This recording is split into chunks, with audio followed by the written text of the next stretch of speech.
ವೀಕ್ಷಕರೇ, ನಿಮಗೆ ಗೊತ್ತಿರೋ ಹಾಗೆ ಶನಿವಾರ ವಾರಾಂತ್ಯದ ಮಹಾಭಾರತ ಕಾರ್ಯಕ್ರಮದಲ್ಲಿ ಸಾಮಾನ್ಯವಾಗಿ ರಾಷ್ಟ್ರೀಯ ಅಂತಾರಾಷ್ಟ್ರೀಯ ವಿದ್ಯಮಾನಗಳ ಭಾರತದ ಮೇಲಿನ ಪರಿಣಾಮದ ಬಗ್ಗೆ ಚರ್ಚೆಯನ್ನ ಮಾಡ್ತಾ ಹೋಗ್ತೀವಿ. ಸವಿಸ್ತಾರವಾದ ಚರ್ಚೆ, ರಾಜಕೀಯ ಜೊತೆಗೆ ರಾಜಕೀಯಕ್ಕಿಂತ ಹೆಚ್ಚಾಗಿ ಇದರ ನೇರ ಪರಿಣಾಮಗಳು, ಬೈಲಾಟರಲ್ ಇಶ್ಯೂ ಆಗಿರಬಹುದು ಅಥವಾ ದೇಶದ ಮೇಲೆ ಜಾಗತಿಕ ಮಟ್ಟದಲ್ಲಿ ಆಗ್ತಾ ಇರುವ ಘಟನೆಗಳ ಪರಿಣಾಮ ಆಗಿರಬಹುದು, ಇದರ ವಿಶ್ಲೇಷಣೆಯನ್ನ ಶನಿವಾರದ ಮಹಾಭಾರತ ಚರ್ಚಾ ಕಾರ್ಯಕ್ರಮದಲ್ಲಿ ಮಾಡೋದು ವಾಡಿಕೆಯಾಗಿದೆ. ಅದರಂತೆ ಇವತ್ತು ಪ್ರಧಾನಿ ನರೇಂದ್ರ ಮೋದಿ ಅವರು ಕೈಗೊಂಡಿರುವ 5 ದೇಶಗಳ ಪ್ರವಾಸ, ಬಹಳ ಪ್ರಮುಖವಾಗಿ ಯುದ್ಧ ನಡೀತಾ ಇರುವ ಸಂದರ್ಭದಲ್ಲಿ ಯುಎಇಗೆ ಭೇಟಿ ನೀಡಿದ್ದಾರೆ ಪ್ರಧಾನಿ ನರೇಂದ್ರ ಮೋದಿ ಅವರು.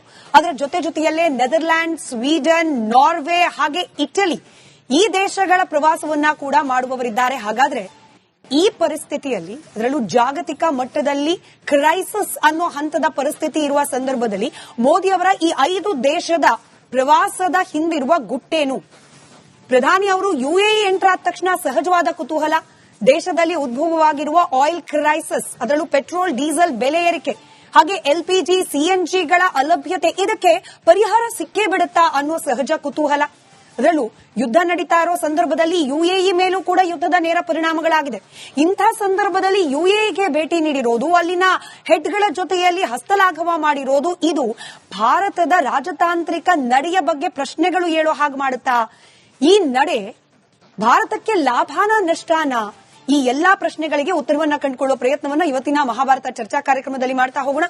ಚರ್ಚೆ ಪ್ರಾರಂಭಕ್ಕೆ ಮುಂಚೆ ಈ ಬಗ್ಗೆ ಒಂದು ವರದಿ ನಿಮ್ಮ ಮುಂದೆ.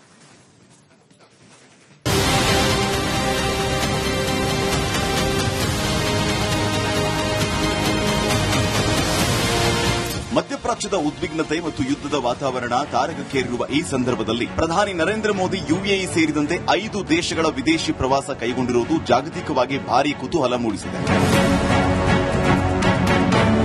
ಅಂದಹಾಗೆ ಪ್ರಧಾನಿ ಮೋದಿ ಅವರ ಈ ವಿದೇಶಿ ಪ್ರವಾಸ ಕೇವಲ ರಾಜತಾಂತ್ರಿಕ ಭೇಟಿಯಷ್ಟೇ ಅಲ್ಲ, ಪ್ರಸ್ತುತ ಭಾರತದ ಆರ್ಥಿಕ ಮತ್ತು ವ್ಯೂಹಾತ್ಮಕ ಹಿತಾಸಕ್ತಿಗಳನ್ನು ರಕ್ಷಿಸಿಕೊಳ್ಳುವ ದೊಡ್ಡ ಹೆಜ್ಜೆಯಾಗಿದೆ. ಮೋದಿ ಫಾರಿನ್ ಟೂರ್ ಸಾಮಾನ್ಯ ಜನರಿಗೆ ಕೇವಲ ಪ್ರವಾಸದಂತೆ ಕಂಡರೂ ದೇಶದ ಆರ್ಥಿಕತೆಯ ಮೇಲೆ ಸಹಾಯ ಆಗಲಿದೆಯಾ ಅನ್ನೋ ಕುತೂಹಲವೂ ಹೆಚ್ಚಾಗಿದೆ.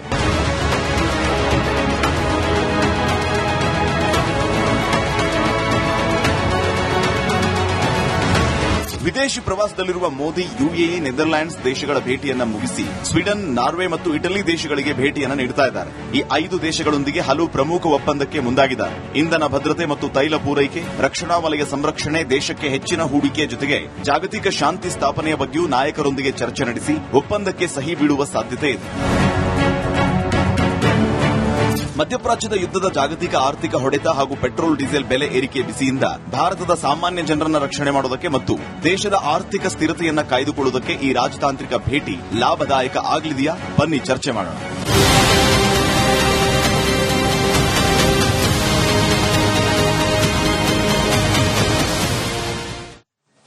ನಿಮಗೆ ಗೊತ್ತಿರೋ ಹಾಗೆ ಶನಿವಾರ ವಾರಾಂತ್ಯದ ಮಹಾಭಾರತ ಕಾರ್ಯಕ್ರಮದಲ್ಲಿ ಸಾಮಾನ್ಯವಾಗಿ ರಾಷ್ಟ್ರೀಯ ಅಂತಾರಾಷ್ಟ್ರೀಯ ವಿದ್ಯಮಾನಗಳ ಭಾರತದ ಮೇಲಿನ ಪರಿಣಾಮದ ಬಗ್ಗೆ ಚರ್ಚೆಯನ್ನ ಮಾಡ್ತಾ ಹೋಗ್ತೀವಿ. ಸವಿಸ್ತಾರವಾದ ಚರ್ಚೆ, ರಾಜಕೀಯ ಜೊತೆಗೆ ರಾಜಕೀಯಕ್ಕಿಂತ ಹೆಚ್ಚಾಗಿ ಇದರ ನೇರ ಪರಿಣಾಮಗಳು, ಬೈಲಾಟರಲ್ ಇಶ್ಯೂ ಆಗಿರಬಹುದು ಅಥವಾ ದೇಶದ ಮೇಲೆ ಜಾಗತಿಕ ಮಟ್ಟದಲ್ಲಿ ಆಗ್ತಾ ಇರುವ ಘಟನೆಗಳ ಪರಿಣಾಮ ಆಗಿರಬಹುದು, ಇದರ ವಿಶ್ಲೇಷಣೆಯನ್ನ ಶನಿವಾರದ ಮಹಾಭಾರತ ಚರ್ಚಾ ಕಾರ್ಯಕ್ರಮದಲ್ಲಿ ಮಾಡೋದು ವಾಡಿಕೆಯಾಗಿದೆ. ಅದರಂತೆ ಇವತ್ತು ಪ್ರಧಾನಿ ನರೇಂದ್ರ ಮೋದಿ ಅವರು ಕೈಗೊಂಡಿರುವ 5 ದೇಶಗಳ ಪ್ರವಾಸ, ಬಹಳ ಪ್ರಮುಖವಾಗಿ ಯುದ್ಧ ನಡೀತಾ ಇರೋ ಸಂದರ್ಭದಲ್ಲಿ ಯುಎಇಗೆ ಭೇಟಿ ನೀಡಿದ್ದಾರೆ ಪ್ರಧಾನಿ ನರೇಂದ್ರ ಮೋದಿ ಅವರು. ಅದರ ಜೊತೆಯಲ್ಲೇ ನೆದರ್ಲ್ಯಾಂಡ್, ಸ್ವೀಡನ್, ನಾರ್ವೆ ಹಾಗೆ ಇಟಲಿ ಈ ದೇಶಗಳ ಪ್ರವಾಸವನ್ನ ಕೂಡ ಮಾಡುವವರಿದ್ದಾರೆ. ಹಾಗಾದ್ರೆ ಈ ಪರಿಸ್ಥಿತಿಯಲ್ಲಿ, ಅದರಲ್ಲೂ ಜಾಗತಿಕ ಮಟ್ಟದಲ್ಲಿ ಕ್ರೈಸಿಸ್ ಅನ್ನೋ ಹಂತದ ಪರಿಸ್ಥಿತಿ ಇರುವ ಸಂದರ್ಭದಲ್ಲಿ ಮೋದಿ ಅವರ ಈ 5 ದೇಶದ ಪ್ರವಾಸದ ಹಿಂದಿರುವ ಗುಟ್ಟೇನು? ಪ್ರಧಾನಿ ಅವರು ಯುಎಇ ಎಂಟರ್ ಆದ ತಕ್ಷಣ ಸಹಜವಾದ ಕುತೂಹಲ, ದೇಶದಲ್ಲಿ ಉದ್ಭವವಾಗಿರುವ ಆಯಿಲ್ ಕ್ರೈಸಿಸ್, ಅದರಲ್ಲೂ ಪೆಟ್ರೋಲ್ ಡೀಸೆಲ್ ಬೆಲೆ ಏರಿಕೆ ಹಾಗೆ ಎಲ್ಪಿಜಿ ಸಿಎನ್ಜಿಗಳ ಅಲಭ್ಯತೆ, ಇದಕ್ಕೆ ಪರಿಹಾರ ಸಿಕ್ಕೇ ಬಿಡುತ್ತಾ ಅನ್ನೋ ಸಹಜ ಕುತೂಹಲ. ಅದರಲ್ಲೂ ಯುದ್ಧ ನಡೀತಾ ಇರೋ ಸಂದರ್ಭದಲ್ಲಿ ಯುಎಇ ಮೇಲೂ ಕೂಡ ಯುದ್ಧದ ನೇರ ಪರಿಣಾಮಗಳಾಗಿದೆ. ಇಂಥ ಸಂದರ್ಭದಲ್ಲಿ ಯುಎಇಗೆ ಭೇಟಿ ನೀಡಿರೋದು, ಅಲ್ಲಿನ ಹೆಡ್ಗಳ ಜೊತೆಯಲ್ಲಿ ಹಸ್ತಲಾಘವ ಮಾಡಿರೋದು, ಇದು ಭಾರತದ ರಾಜತಾಂತ್ರಿಕ ನಡೆಯ ಬಗ್ಗೆ ಪ್ರಶ್ನೆಗಳು ಏಳೋ ಹಾಗೆ ಮಾಡುತ್ತಾ? ಈ ನಡೆ ಭಾರತಕ್ಕೆ ಲಾಭಾನ ನಷ್ಟಾನ? ಈ ಎಲ್ಲಾ ಪ್ರಶ್ನೆಗಳಿಗೆ ಉತ್ತರವನ್ನ ಕಂಡುಕೊಳ್ಳುವ ಪ್ರಯತ್ನವನ್ನ ಇವತ್ತಿನ ಮಹಾಭಾರತ ಚರ್ಚಾ ಕಾರ್ಯಕ್ರಮದಲ್ಲಿ ಮಾಡ್ತಾ ಹೋಗೋಣ. ಚರ್ಚೆ ಪ್ರಾರಂಭಕ್ಕೆ ಮುಂಚೆ ಈ ಬಗ್ಗೆ ಒಂದು ವರದಿ ನಿಮ್ಮ ಮುಂದೆ.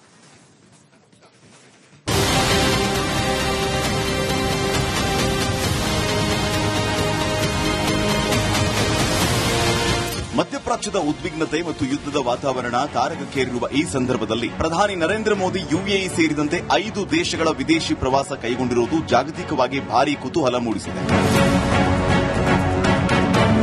ಅಂದಹಾಗೆ ಪ್ರಧಾನಿ ಮೋದಿಯವರ ಈ ವಿದೇಶಿ ಪ್ರವಾಸ ಕೇವಲ ರಾಜತಾಂತ್ರಿಕ ಭೇಟಿಯಷ್ಟೇ ಅಲ್ಲ, ಪ್ರಸ್ತುತ ಭಾರತದ ಆರ್ಥಿಕ ಮತ್ತು ವ್ಯೂಹಾತ್ಮಕ ಹಿತಾಸಕ್ತಿಗಳನ್ನು ರಕ್ಷಿಸಿಕೊಳ್ಳುವ ದೊಡ್ಡ ಹೆಜ್ಜೆಯಾಗಿದೆ. ಮೋದಿ ಫಾರಿನ್ ಟೂರ್ ಸಾಮಾನ್ಯ ಜನರಿಗೆ ಕೇವಲ ಪ್ರವಾಸದಂತೆ ಕಂಡರೂ ದೇಶದ ಆರ್ಥಿಕತೆಯ ಮೇಲೆ ಸಹಾಯ ಆಗಲಿದೆಯಾ ಅನ್ನೋ ಕುತೂಹಲವೂ ಹೆಚ್ಚಾಗಿದೆ.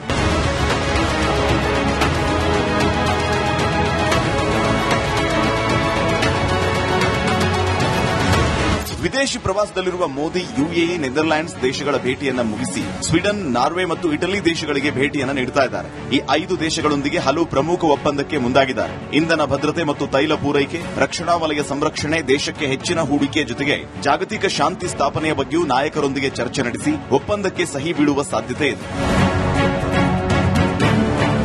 ಮಧ್ಯಪ್ರಾಚ್ಯದ ಯುದ್ಧದ ಜಾಗತಿಕ ಆರ್ಥಿಕ ಹೊಡೆತ ಹಾಗೂ ಪೆಟ್ರೋಲ್ ಡೀಸೆಲ್ ಬೆಲೆ ಏರಿಕೆ ಬಿಸಿಯಿಂದ ಭಾರತದ ಸಾಮಾನ್ಯ ಜನರನ್ನ ರಕ್ಷಣೆ ಮಾಡುವುದಕ್ಕೆ ಮತ್ತು ದೇಶದ ಆರ್ಥಿಕ ಸ್ಥಿರತೆಯನ್ನ ಕಾಯ್ದುಕೊಳ್ಳುವುದಕ್ಕೆ ಈ ರಾಜತಾಂತ್ರಿಕ ಭೇಟಿ ಲಾಭದಾಯಕ ಆಗಲಿದೆಯಾ? ಬನ್ನಿ ಚರ್ಚೆ ಮಾಡೋಣ.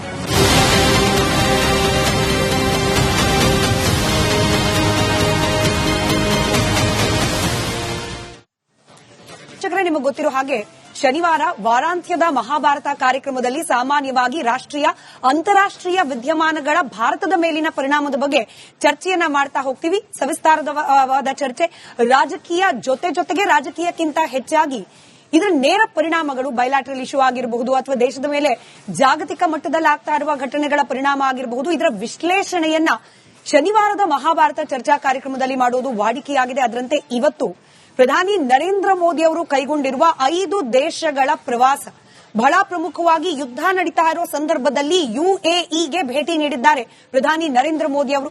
ಅದರ ಜೊತೆಯಲ್ಲೇ ನೆದರ್ಲ್ಯಾಂಡ್, ಸ್ವೀಡನ್, ನಾರ್ವೆ ಹಾಗೆ ಇಟಲಿ ಈ ದೇಶಗಳ ಪ್ರವಾಸವನ್ನ ಕೂಡ ಮಾಡುವವರಿದ್ದಾರೆ. ಹಾಗಾದ್ರೆ ಈ ಪರಿಸ್ಥಿತಿಯಲ್ಲಿ, ಅದರಲ್ಲೂ ಜಾಗತಿಕ ಮಟ್ಟದಲ್ಲಿ ಕ್ರೈಸಿಸ್ ಅನ್ನೋ ಹಂತದ ಪರಿಸ್ಥಿತಿ ಇರುವ ಸಂದರ್ಭದಲ್ಲಿ ಮೋದಿ ಅವರ ಈ 5 ದೇಶದ ಪ್ರವಾಸದ ಹಿಂದಿರುವ ಗುಟ್ಟೇನು? ಪ್ರಧಾನಿ ಅವರು ಯುಎಇ ಎಂಟರ್ ಆದ ತಕ್ಷಣ ಸಹಜವಾದ ಕುತೂಹಲ, ದೇಶದಲ್ಲಿ ಉದ್ಭವವಾಗಿರುವ ಆಯಿಲ್ ಕ್ರೈಸಿಸ್, ಅದರಲ್ಲೂ ಪೆಟ್ರೋಲ್ ಡೀಸೆಲ್ ಬೆಲೆ ಏರಿಕೆ ಹಾಗೆ ಎಲ್ಪಿಜಿ ಸಿಎನ್ಜಿಗಳ ಅಲಭ್ಯತೆ, ಇದಕ್ಕೆ ಪರಿಹಾರ ಸಿಕ್ಕೇ ಬಿಡುತ್ತಾ ಅನ್ನೋ ಸಹಜ ಕುತೂಹಲ. ಅದರಲ್ಲೂ ಯುದ್ಧ ನಡೀತಾ ಇರೋ ಸಂದರ್ಭದಲ್ಲಿ ಯುಎಇ ಮೇಲೂ ಕೂಡ ಯುದ್ಧದ ನೇರ ಪರಿಣಾಮಗಳಾಗಿದೆ. ಇಂಥ ಸಂದರ್ಭದಲ್ಲಿ ಯುಎಇಗೆ ಭೇಟಿ ನೀಡಿರೋದು, ಅಲ್ಲಿನ ಹೆಡ್ಗಳ ಜೊತೆಯಲ್ಲಿ ಹಸ್ತಲಾಘವ ಮಾಡಿರೋದು, ಇದು ಭಾರತದ ರಾಜತಾಂತ್ರಿಕ ನಡೆಯ ಬಗ್ಗೆ ಪ್ರಶ್ನೆಗಳು ಏಳೋ ಹಾಗೆ ಮಾಡುತ್ತಾ? ಈ ನಡೆ ಭಾರತಕ್ಕೆ ಲಾಭಾನ ನಷ್ಟಾನ? ಈ ಎಲ್ಲಾ ಪ್ರಶ್ನೆಗಳಿಗೆ ಉತ್ತರವನ್ನ ಕಂಡುಕೊಳ್ಳುವ ಪ್ರಯತ್ನವನ್ನ ಇವತ್ತಿನ ಮಹಾಭಾರತ ಚರ್ಚಾ ಕಾರ್ಯಕ್ರಮದಲ್ಲಿ ಮಾಡ್ತಾ ಹೋಗೋಣ. ಚರ್ಚೆ ಪ್ರಾರಂಭಕ್ಕೆ ಮುಂಚೆ ಈ ಬಗ್ಗೆ ಒಂದು ವರದಿ ನಿಮ್ಮ ಮುಂದೆ.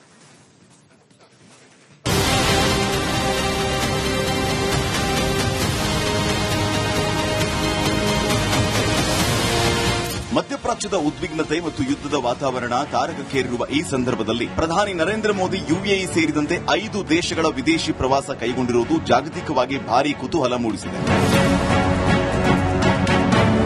ಅಂದಹಾಗೆ ಪ್ರಧಾನಿ ಮೋದಿಯವರ ಈ ವಿದೇಶಿ ಪ್ರವಾಸ ಕೇವಲ ರಾಜತಾಂತ್ರಿಕ ಭೇಟಿಯಷ್ಟೇ ಅಲ್ಲ, ಪ್ರಸ್ತುತ ಭಾರತದ ಆರ್ಥಿಕ ಮತ್ತು ವ್ಯೂಹಾತ್ಮಕ ಹಿತಾಸಕ್ತಿಗಳನ್ನು ರಕ್ಷಿಸಿಕೊಳ್ಳುವ ದೊಡ್ಡ ಹೆಜ್ಜೆಯಾಗಿದೆ. ಮೋದಿ ಫಾರಿನ್ ಟೂರ್ ಸಾಮಾನ್ಯ ಜನರಿಗೆ ಕೇವಲ ಪ್ರವಾಸದಂತೆ ಕಂಡರೂ ದೇಶದ ಆರ್ಥಿಕತೆಯ ಮೇಲೆ ಸಹಾಯ ಆಗಲಿದೆಯಾ ಅನ್ನೋ ಕುತೂಹಲವೂ ಹೆಚ್ಚಾಗಿದೆ.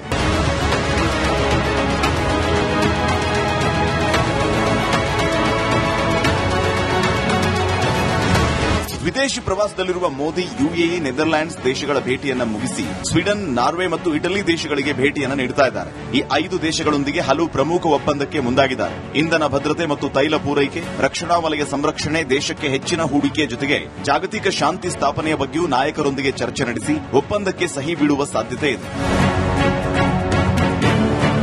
ಮಧ್ಯಪ್ರಾಚ್ಯದ ಯುದ್ಧದ ಜಾಗತಿಕ ಆರ್ಥಿಕ ಹೊಡೆತ ಹಾಗೂ ಪೆಟ್ರೋಲ್ ಡೀಸೆಲ್ ಬೆಲೆ ಏರಿಕೆ ಬಿಸಿಯಿಂದ ಭಾರತದ ಸಾಮಾನ್ಯ ಜನರನ್ನ ರಕ್ಷಣೆ ಮಾಡುವುದಕ್ಕೆ ಮತ್ತು ದೇಶದ ಆರ್ಥಿಕ ಸ್ಥಿರತೆಯನ್ನ ಕಾಯ್ದುಕೊಳ್ಳುವುದಕ್ಕೆ ಈ ರಾಜತಾಂತ್ರಿಕ ಭೇಟಿ ಲಾಭದಾಯಕ ಆಗಲಿದೆಯಾ? ಬನ್ನಿ ಚರ್ಚೆ ಮಾಡೋಣ.